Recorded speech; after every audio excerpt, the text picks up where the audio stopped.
Good morning, America. It is my hope that the peace of God that passes all understanding abide with you, and may his wealth and prosperity be extended unto you.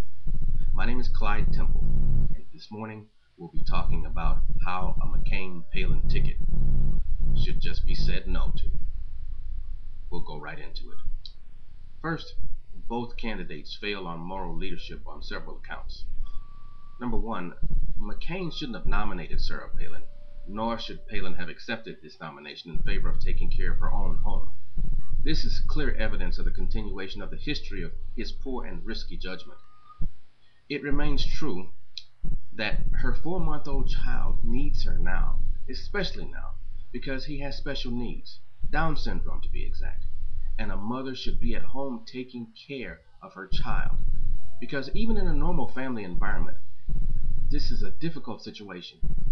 But now, in the pressure cooker that she's placed her family into, it will be very difficult for him to adapt to such a pressure and such a voracious appetite for scandal and personal attack that some people have in this country. It's unfortunate that this has happened. Nevertheless, it has. Next, she still fails to meet the Republican-imposed standard for moral leadership in raising children. With it being revealed that her 17-year-old daughter is now with child, and that she will force her child to be married to his father, to the child's father, is a bit presumptuous. This same old rhetoric is what has forced children to have children instead of educating them to understand the responsibility that comes with having sex in a moral climate. Children need to be taught that sex is for those who can demonstrate that they can step up and pay the cost of the circumstances of their immoral activity if they should have sex outside of marriage, by their own imposed moral standard. Furthermore, by forcing a boy to marry a little girl because you don't want to take care of your grandchild will thrust them into a world of hurt and the insidious possibility of domestic violence. The message here is simple. Republicans say they lead the country in moral behavior standards, and yet their leader's child is now pregnant, and they want to force children to marry in a climate that is against the success of marriage under these particular circumstances. Palin and the Republican Party don't meet their own moral standards. The McCain-Palin ticket isn't good for families, and it isn't good for children. This is going to be more of the same old failed directives and philosophies that don't work for this country, and the McCain-Palin ticket would be more of the same. We, the people, say no to a McCain-Palin administration. Next, the Republicans have imposed on the discourse in this election that the choice of the President and Vice President of the United States should be measured against a standard of experience and a performance history that has been beneficial to the people of the American country as a whole. Again, the McCain-Palin ticket fails on several counts. Let's start with Sarah Palin. She's been governor of a small state for less than 3 years. The population of Alaska numbers less than 1 million. Before that, she was mayor of a municipality with a population of about 9,500. Wasilla, I believe it is. When she left office as mayor of the city, she left the city saddled with a debt of some $27 million. That smacks of Reaganomics. For those of you who don't know about Reaganomics, it's a set of economic and government spending practices which tend to exhaust the available funds and then use its debt to make up for their overspending, something that Republicans accuse Democrats of doing. It also tends to disproportionately give tax break to big businesses, trusting big businesses to pay a fair day's wage for a fair day's work. Some know this concept as trickle-down economics.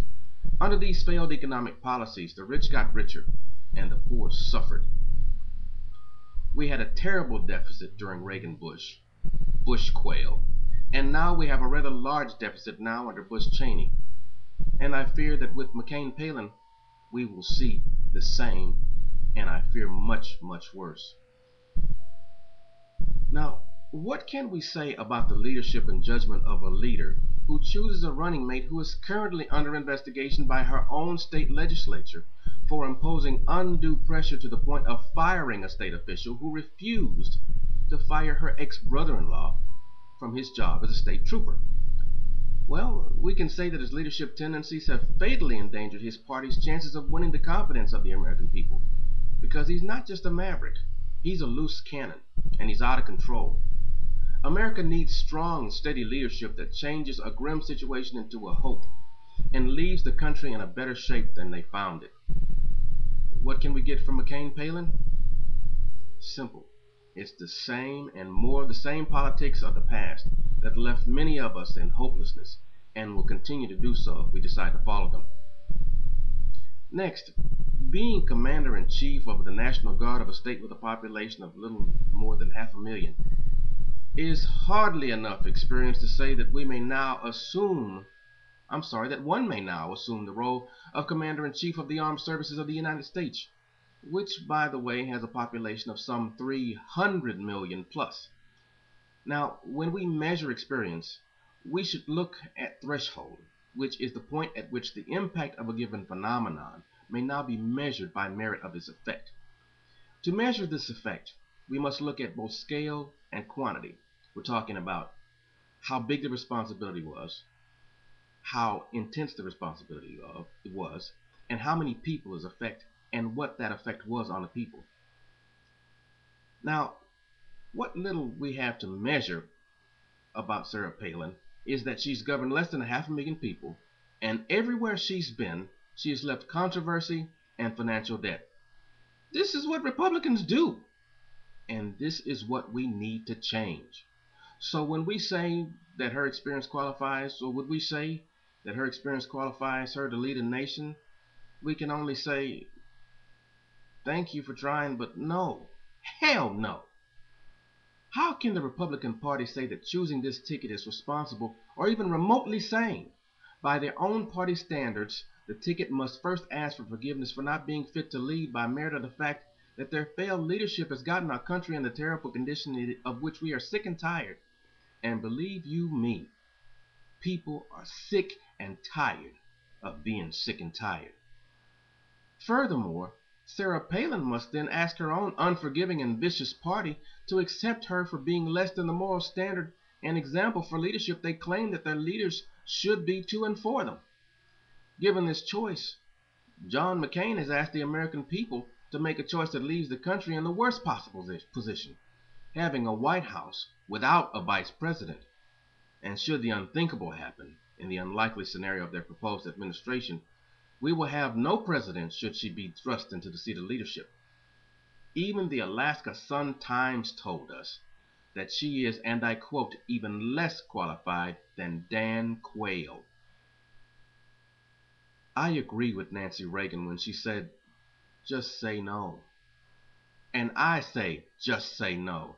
And we should just say no to John McCain and Sarah Palin. Now, some might ask if women support a McCain-Palin ticket. Being a man and having asked very few women, frankly, I wouldn't know. But I can let you know what Hillary Rosen, a contributing writer with CNN, says. And I quote, and this is going to be a bit lengthy, but it will definitely bring forth the point.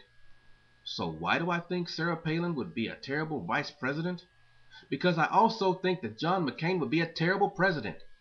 I don't care about Sarah Palin or John McCain, how they take care of their families. I care about how their policies affect my families and millions of other Americans. We go on to quote in this quotation, McCain, Palin get their health insurance paid for by the government, hers in Alaska and his in Washington, and yet they oppose giving 46 million uninsured Americans the same access to affordable health care. John McCain's kids don't have to worry about paying for college, and yet he has opposed every single educational support program to help others.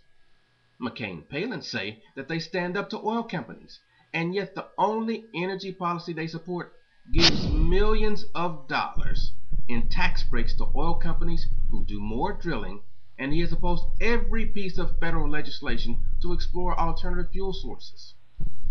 Now, McCain Palin say they will revamp how Washington does business. Yet this campaign is filled with lobbyists, and she has cooperated with Senator Ted Stevens in funneling federal money for useless projects in Alaska for years.